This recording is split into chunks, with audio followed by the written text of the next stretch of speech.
Hi, everybody. Welcome to True Colors Between the Lines, Go Comedy's LGBTQ improv show.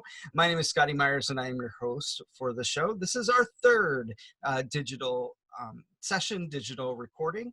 And we are very excited this week to have D'Anne Witkowski from Between the Lines. She is one of their writers, and she writes a column called Creep of the Week. This is D'Anne's second time with us. She was a guest when our show was live at Go Comedy. So we're excited to welcome her back and to hear what she's been up to and hear about her latest Creep of the Week.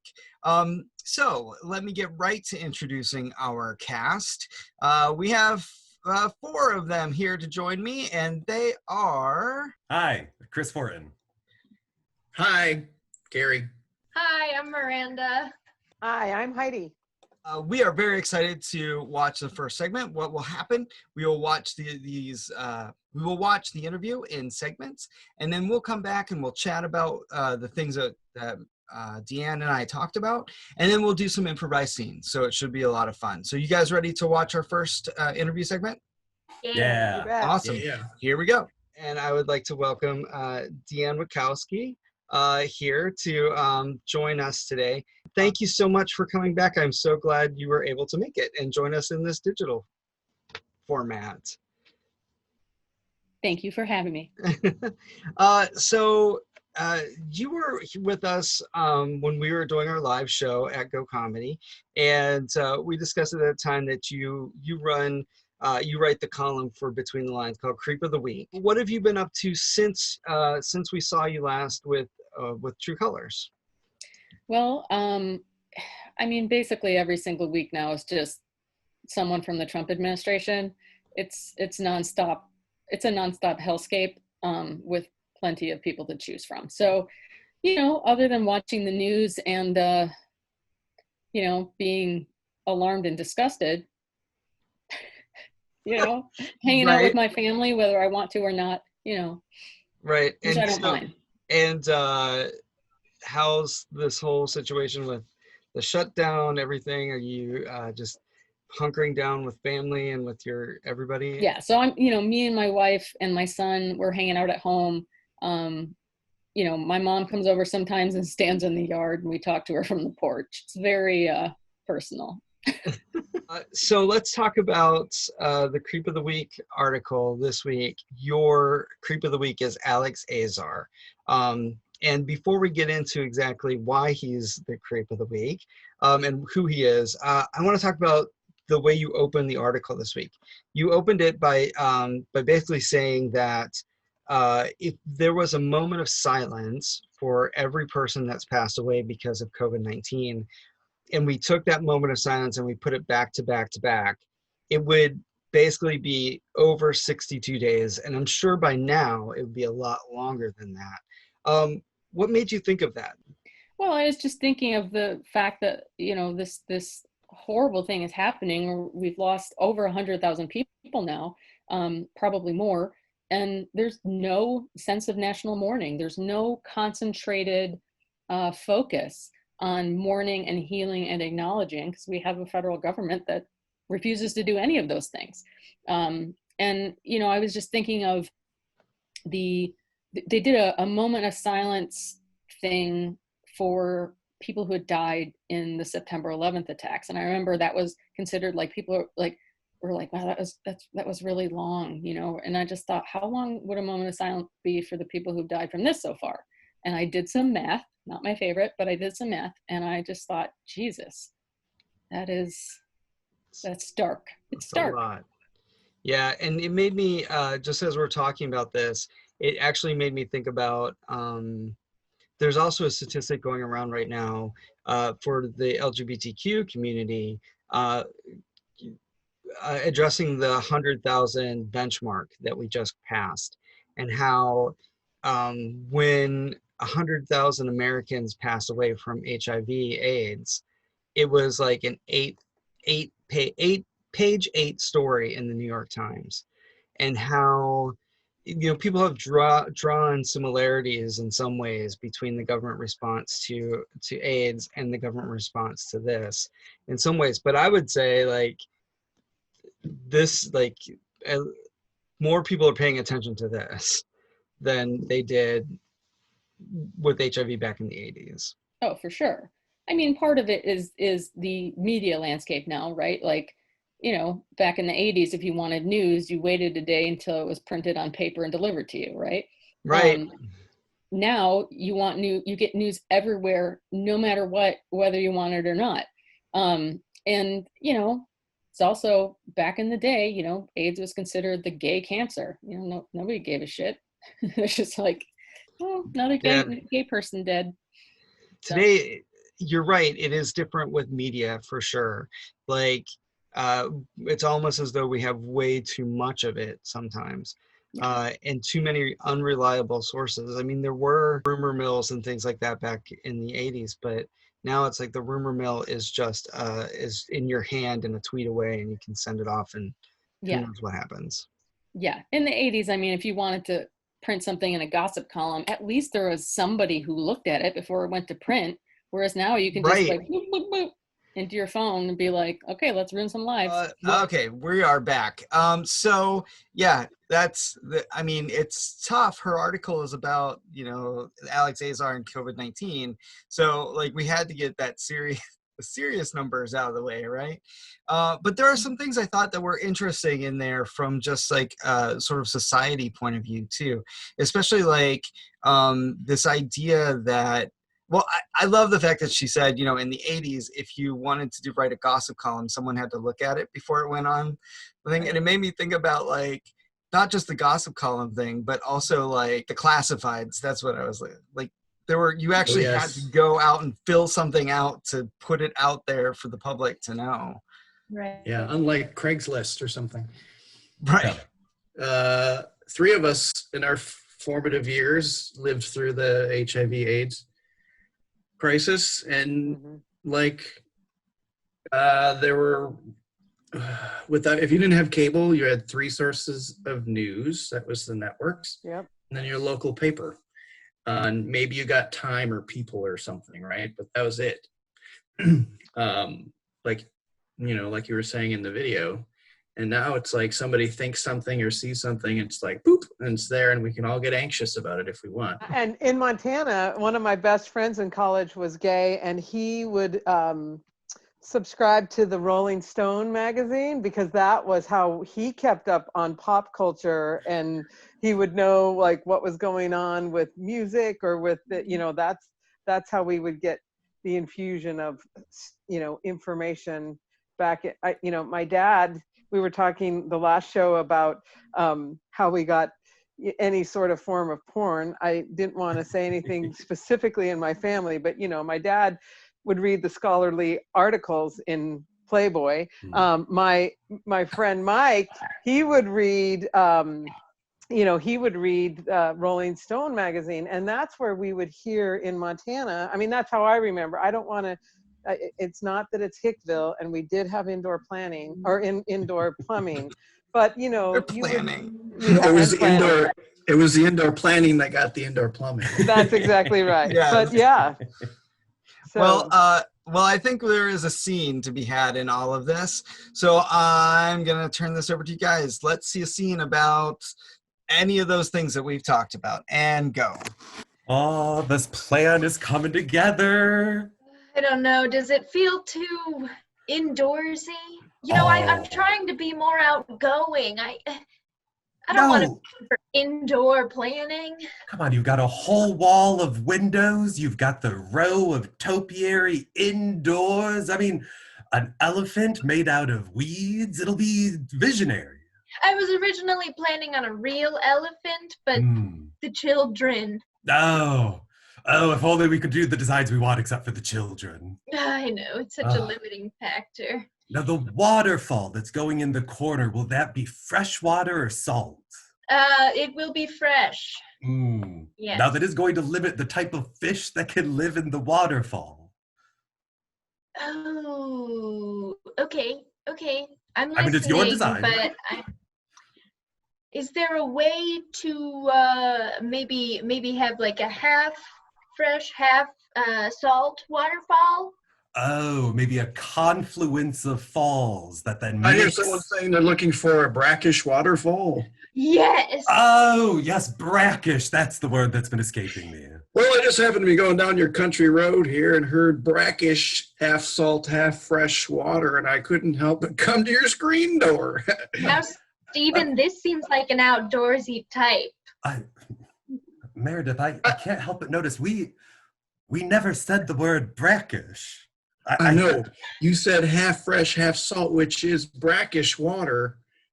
Oh, he's so outdoorsy. He just hears these things and hears the correct words for them that we can't even think of because we're too indoorsy. Meredith, Yes. he may be that brackish salesman we've heard about, roaming the countryside, taking advantage of indoorsmen like us. I am the brackish salesman. One side means one thing, and the other means another. When you put them together, it becomes a separate thing. So over here, perhaps this one could be on top, and this one could be on bottom. And when you put them together, you know what I'm saying? I think, are we still talking about a waterfall? I'm not so sure we're still talking about a waterfall. Scene.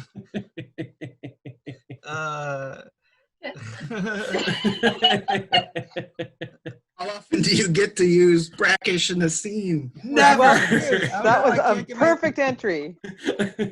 There we go. Yay. Funny because I grew up learning about brackish watersheds because I grew up near the ocean in the Chesapeake Bay. So it's exciting to have real world knowledge. All right. Well, let's go back to our interview for interview segment number 2. Well, let's talk about Alex Azar. So who is Alex Azar, and why did you pick him for this week's Creep of the Week? He is the head of Health and Human Services, so he's a Trump appointee. His background is in pharmaceutical business, so he is basically he's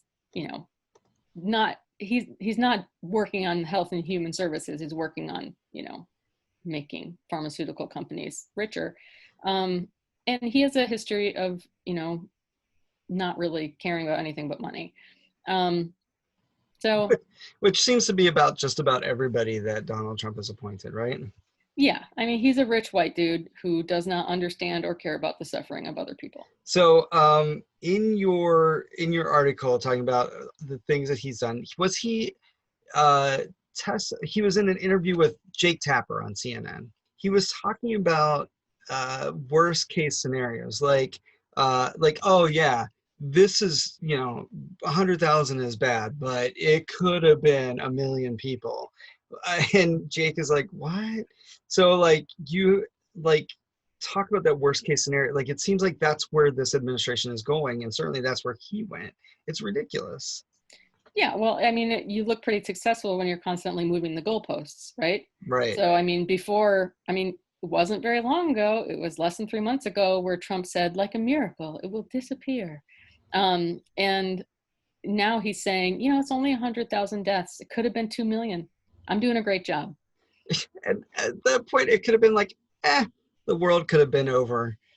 But we didn't. It's not, right? Yeah, In your story, you talked about your relationship with your sister. Tell us about that, how she brings that worst case scenario up. Oh, she says that all the time. She'll be like, worst case scenario, we'll be 10 minutes late. And I'll be like, no, worst case scenario, we will get hit by a semi truck. We will not die instantly. And we will have to hang there, suspended in crushed metal, until someone pries us out with the jaws of life. They take us to the hospital, and you're brain dead and or just in pain for the rest of our lives. Right. And she'll be like, come on. You're like, well, you said worst case scenario. Yeah. So the worst case scenario, guys, right? Things could be worse. Could be worse. And that's an excuse that we accept. Right. It's like your doctor gives you a diagnosis, the good news is you're alive. Yes, your wound is infected, but it's not that flesh-eating bacteria. So, it could be a lot worse. It's just gangrene. Yeah, we can make another foot for you. You're fine. Yeah, I love the idea of moving goalposts. That Yeah. you can just always win or always be right if you just change what the criteria were. And when Yep. there's no accountability, it's very easy to do. Yep. It We're is. all Let set up for success. Yep. Yep. Let's see a scene involving that or something around that. All right, and go. I'm an eternal optimist, right? I mean, that's worst case scenario. We succeed. We have the stats behind it. I see. I mean, Which stats? William, you say you see, but it's about the optics. I mean, which stats? You name the stats. We can make them look whatever way you want them to look. Garbage pickup in the last quarter was down 3 percentage points. I understand that the pickup was down, but if we take a look at the maintenance of the garbage trucks, have you looked at that column? Well, just a minute. Oh, 2 of the trucks were painted. They look fresh. Worst case scenario, we needed to paint double those trucks, right? 4 trucks could have needed it. We have 2 freshly painted trucks. Well, I guess when you put it that way, we could have had 4, but only had 2. Oh my gosh, William, I love it when you get excited because I see it in your eyebrows. I don't know if you, yeah, see, yes, it gives me chills. It's thrilling. Well, hold on. It says here that contaminants in the drinking water in the last quarter were up 12 percentage points, or an equivalent of 1 particulate per 2 million. Worst case scenario, people are shitting themselves and they are losing weight. So we are having a happier, healthier county. We're helping people with their self-esteem. Oh, William, yes, yes, yes. Oh, and look at, yes. I think that, see, these are optics, and this is how we have to go about our business. Remember our motto: greener, better, healthier. Greener, better, happier. We're not just a garbage disposal city. Like, it's not just about clean water all the time. I mean, that's highly overrated. Well, if we mix both of our ideas together, the particulate matter is up in our drinking water, but also leaked sewage into, the river where we take our water from was up by about 186,000 barrels. That's so great. We put poop in the water that we drink, which is why the numbers are up, which is why we're losing weight. A win-win. Scene. Win-win.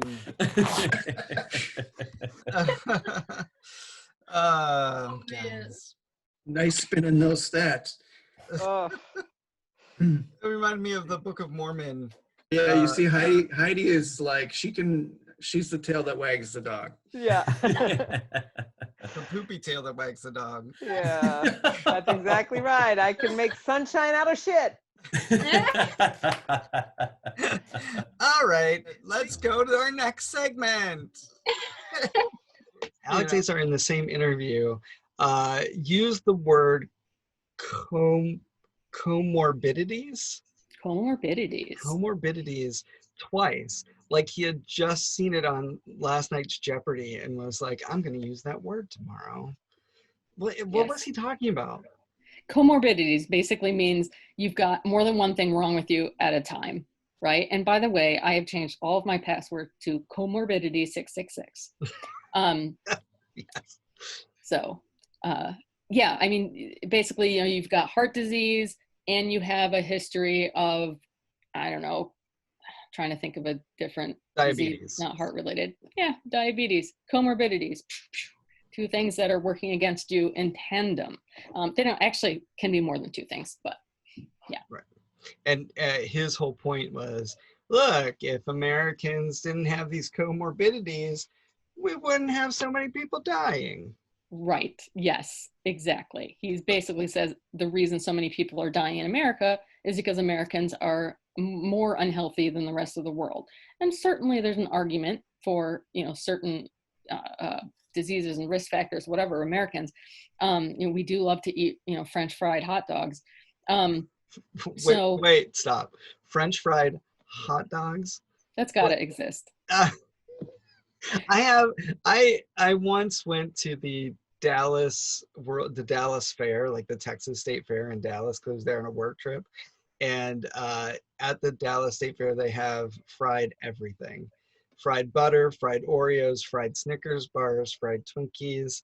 I am sure. Oh wait, you know what? A corn dog is a deep fried hot dog. Yeah, but I'm just imagining potato instead of that corn Oh, encasement. yeah. It's got to exist. Anyway, it's got to exist somewhere in Texas, probably. Uh, It's so like blind to the fact of what this administration has been doing, right? Because they dismantled like Michelle Obama's healthy foods program for kids. They dismantled these programs that were set to help inner city people live healthy, find healthy food. They've just been like, we don't need any of that. So in a sense, he's just blind to the fact that things that his administration have done have led and to things worse. Yes. Yeah. Certainly. And we're back. I for just us. want to validate you, Scotty. I lived in Houston for 4 years, and there is such a thing as fried butter, Yeah. fried Snickers, fried Oreos, everything you said. The Texas State Fair, they know how to fry everything down there. And I had heard of the fried butter, and I'm like, yeah, okay, I'll take fried Oreos and fried Snickers, but how do they fry butter? And they have And fried why? butter. Wait, They but do how? it. Yeah, how do they?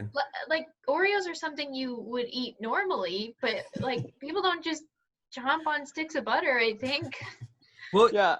I believe it's like frozen, and then they dip it in batter, and then they flash fry it. Yes. So it essentially melts on the inside and like double butters up the batter. Isn't frying something just like oil? Like, aren't you just Yes. eating a stick of oil? You might as well just scoop out a vat of like canola. Guys, this is a scene. Fried foods, have at it. Let's see a scene. Step right up, step right up. We'll fry anything. You bring it, we fry it, you eat it, you enjoy. Step You listen right to my daughter. She can fry anything for you, see? Here's the thing. I'm all about gender equity, and ain't nothing appetizing about that big old turkey leg thingy you got going there. It's actually quite phallic, if you ask me. Oh, Phallic? I'm saying if we get a deep fried taco up there, I think that's a little bit more parody. I'm sorry, sir. Sorry, we have to go back to the phallic turkey leg. You just insinuated that what my daughter is selling reminds you of a very large, thick at one end and very narrow at the other penis?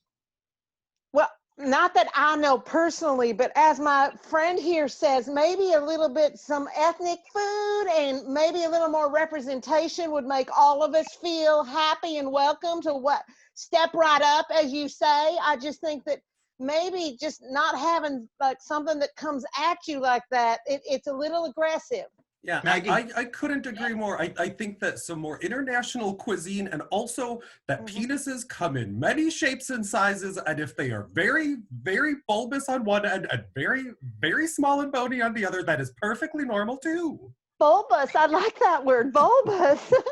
You keep Yeah. using these words in front of my daughter. Maggie, Yeah, Maggie. Paul. what do you think of all this bulbous stuff? Look, all I hear is a challenge, and I done fried up most every single piece of food you can think of this side of the Mississippi. And if you want me to fry up a taco, then I will do just that. Well, let's try some other ethnic dishes. We are close to the southern border here. Why don't we try deep fried poutine? You got it.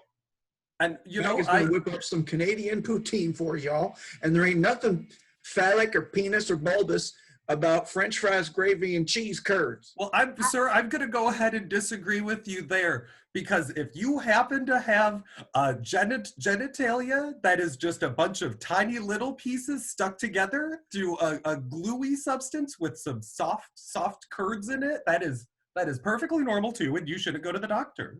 Exactly. And how would you feel if you came right up here and you saw your own genitalia being fried like that? That just isn't comfortable. Mm-hmm. Maggie, you ever seen a soft curded penis in the air of your life? No, Pa, I can't say I have. Maggie, Now, you Maggie- don't Well, if Maggie hasn't seen it, it don't exist. Fried foods went right to penises. There we go. Wouldn't let a turkey leg being compared to a penis go. I mean, come on, that golden brown color, the crispy skin, it's Boy. just like a penis. Get your hands Zombie around end. A bunch of greasy bits hanging off of it. Yeah, that's it. Yes. You gotta chew the skin off before you get to the meaty part. Okay, all right. There's not just one bone, there's a bunch of little small Yeah, there's little bones bones in on it. the inside. All right, let's wrap this up with our last segment. All right, and here we go. What's your next? What's coming up next, and what do you hope to do? Is there anyone that you haven't hit yet that you still want to hit? Probably, but I mean, there are so many people I just don't know yet. Right. We've got a lot of elected officials across the country who are anti-LGBT, and at the same time are, don't care about a deadly pandemic sweeping the nation.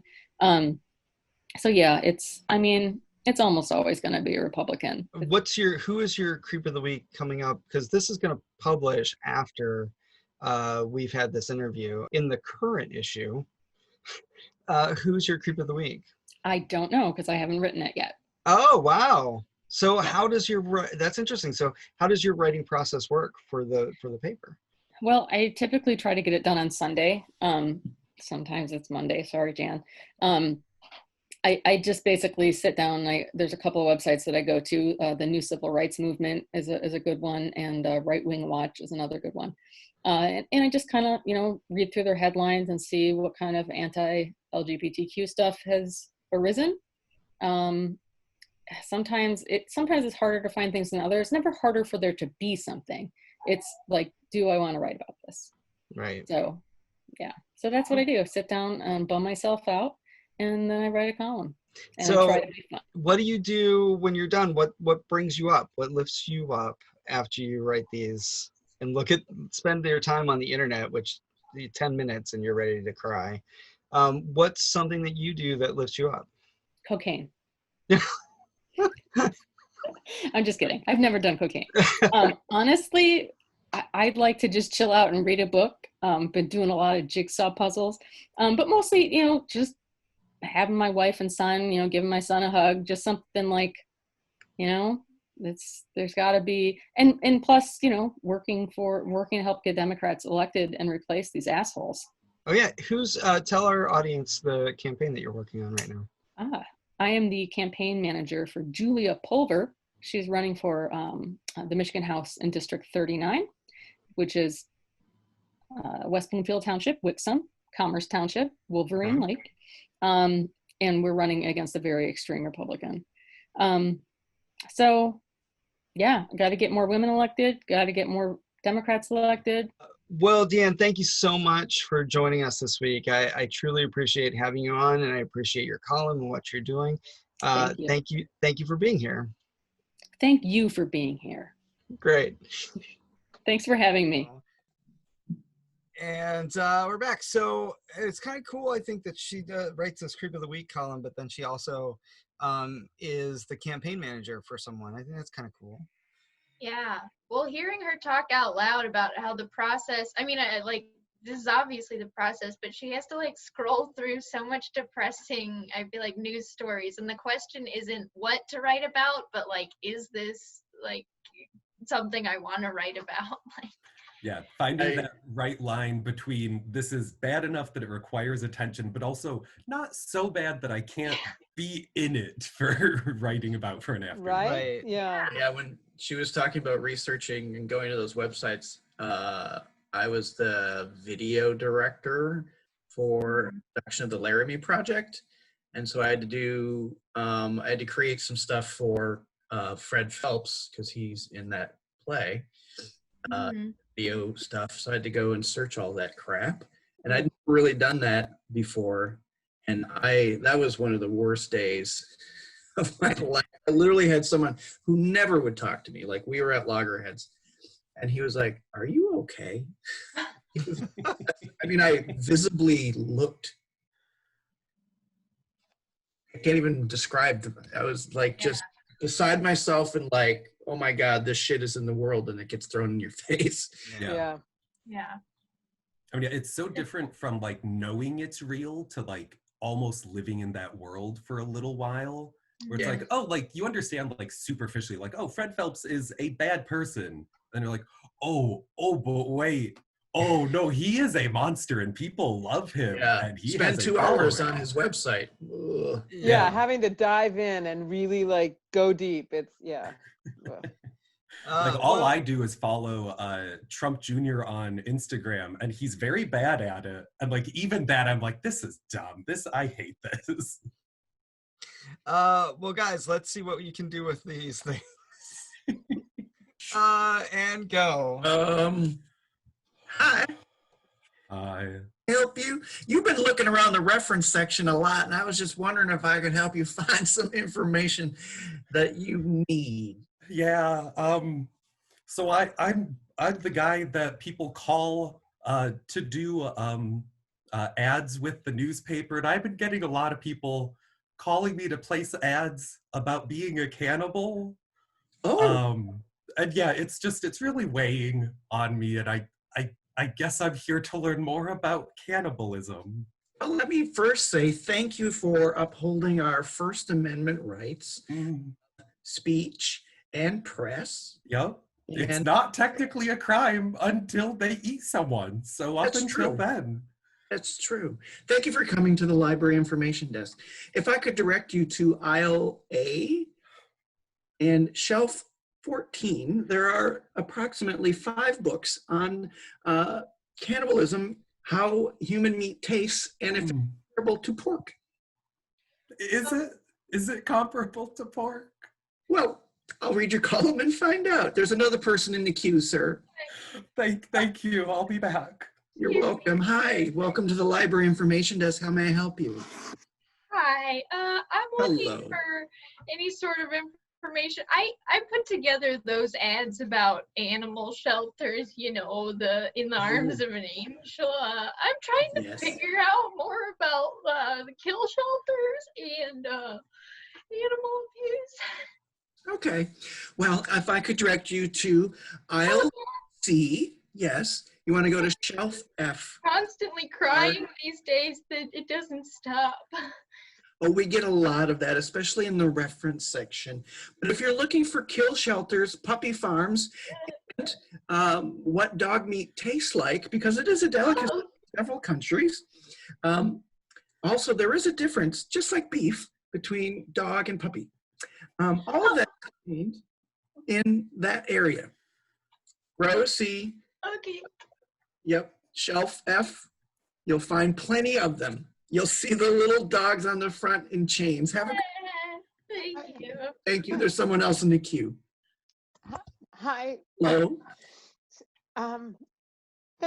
Thanks for helping everybody. Oh yes, I love my job. I love the reference section. How can I help you? Yeah, I am a huge fan of Jeopardy. I get my vocabulary from there every night. And Just like everyone that works here.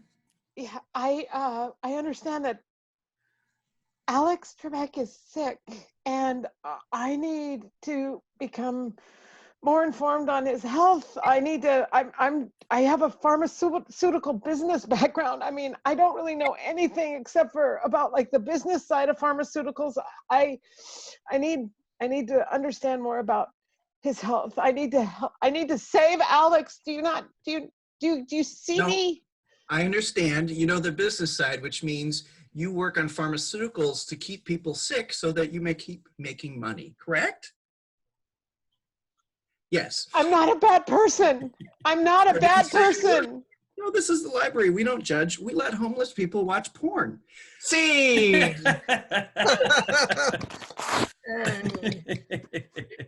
Man, we are just on a porn streak, everybody. Has every episode That's had true. porn in it? This one, there was no porn in the interview. But that's true. I don't know about other places, but if you go to the downtown library in Ann Arbor, there are tons of people watching porn. Well, I'm gonna end this on that note. Is Between the Lines gonna stop working with us? No, they love us. We love you, Between the Lines. Yes. So with that, we're gonna bring this episode to a close. Thank you everybody so much for watching and joining us for this week's True Colors Between the Lines. And special thank you very much. Thank you to D'Anne Witkowski for being our guest this week. We are so thankful to have had her back, and we will be back in 2 weeks with another episode. Thank you, everybody, and thank you, improvisers. Hey, thank you, Scotty. Yeah.